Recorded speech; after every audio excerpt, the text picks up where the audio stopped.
Madam Chair, honorable members of the committee, we are not here today to determine guilt beyond reasonable doubt. Ang tanong lamang po sa harap natin ay simple. Meron bang probable cause para ituloy ang impeachment? 2 sa 4 na verified complaints na inihain laban sa pangalawang Pangulo ang siniyasat. Parehong inaakusahan siya ng culpable violation of the Constitution, betrayal of public trust at iba pang high crimes. At ang ating pagsusuri ay nakabatay hindi sa haka-haka, kundi sa mga dokumento, opisyal na ulat at mga sinumpaang salaysay. Unang punto, misuse of confidential funds. Ang paggamit ng confidential funds at bribery ng mga opisyal.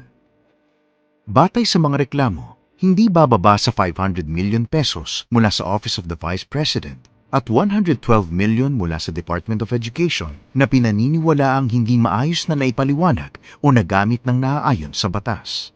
Kinumpirma ng resource person na si Ramil Madriaga sa ilalim ng panunumpa na siya ay inutusan umano na maghatid ng confidential funds sa iba't ibang lokasyon alinsunod sa direktiba ng pangalawang Pangulo.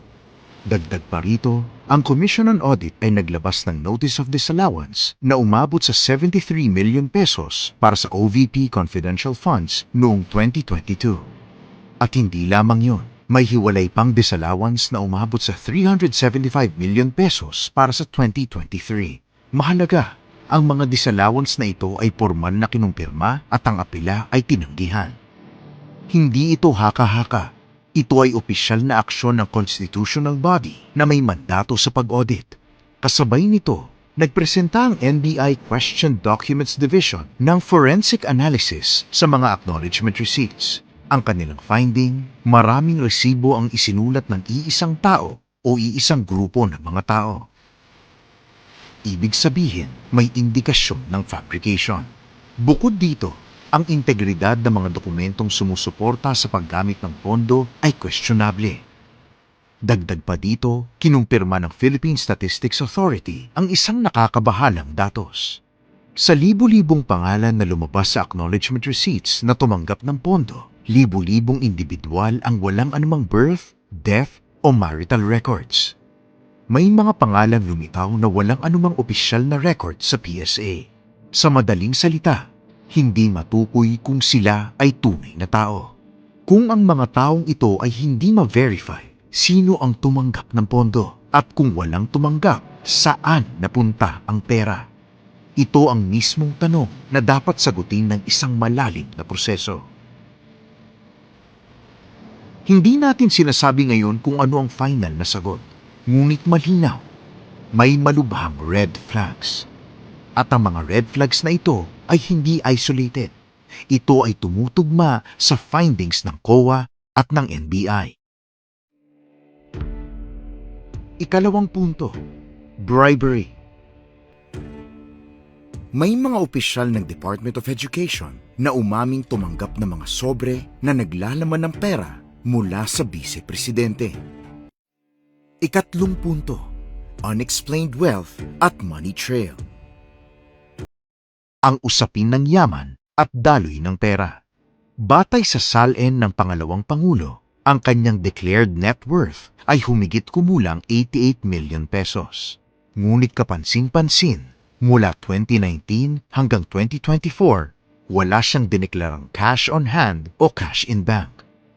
Kasabay nito, ang Anti-Money Laundering Council ay nagulat ng bilyong-bilyong piso na pumasok at lumabas sa mga bank accounts na may kaugnayan sa kanya at sa kanyang asawa.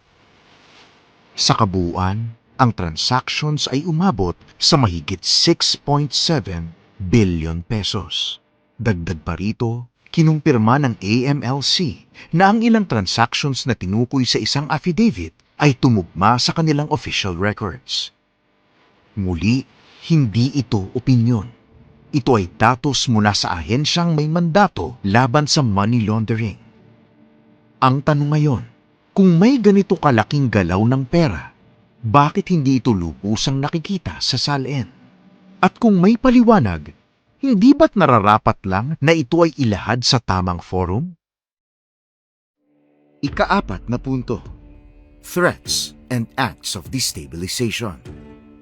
Ang kabuuang pattern ng asal at kilos. Nagpresenta ang National Bureau of Investigation ng ebidensya kaugnay ng mga pahayag na may kaugnayan sa banta laban sa Pangulo, sa First Lady at sa dating Speaker ng House. Batay sa kanilang investigasyon, may sapat na batayan upang magsampa ng kaso ng inciting to sedition at grave threats. Kasabay nito, ang patuloy na hindi pagdalo ng pangalawang Pangulo sa kabila ng imbitasyon ng komite ay naglilimita sa kanyang pagkakataong sagutin ang mga aligasyon. Mahalaga ito sapagkat ang due process ay hindi lamang karapatan, ito rin ay responsibilidad na harapin ang proseso. Mga kasama, hindi natin hinahatulan ngayon ang pangalawang Pangulo. Hindi ito ang yugto ng conviction. Ngunit sa harap ng mga sinumpaang salaysay, opisyal na ulat ng COA, PSA, NBI, OMB at AMLC at malinaw na inconsistencies, ang tanong ay nananatili. May probable cause ba o wala? Tutuloy ba o titigil ang impeachment?